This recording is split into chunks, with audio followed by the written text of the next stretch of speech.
Right. என்ன ஒரே இடத்துல மாறும் அப்படின்னா எஸ்ஐக்கு வந்து இந்த கணிதம் உளவியல் ஏரியாவில் மாறும்.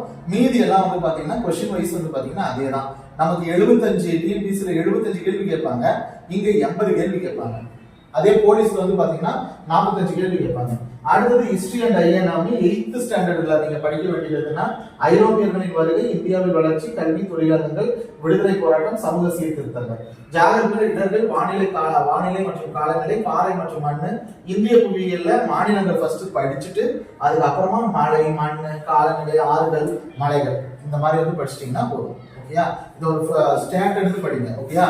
ஃபர்ஸ்ட் பண்ண வேண்டியது என்னன்னா 10th புக்கு, அடுத்தது 8th 9th அதுக்கு ரிலேட்டா இருக்கிற டாபிக்ஸ் பார்த்தோம்னா நமக்கு புரிய ஆரம்பிச்சிடும். சரியா?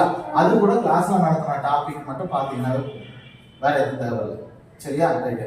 இப்போ மேக்ஸ் சம்ஸ் கொடுக்கலாம், அதை வந்து அப்படியே பாருங்க. ஓகேயா?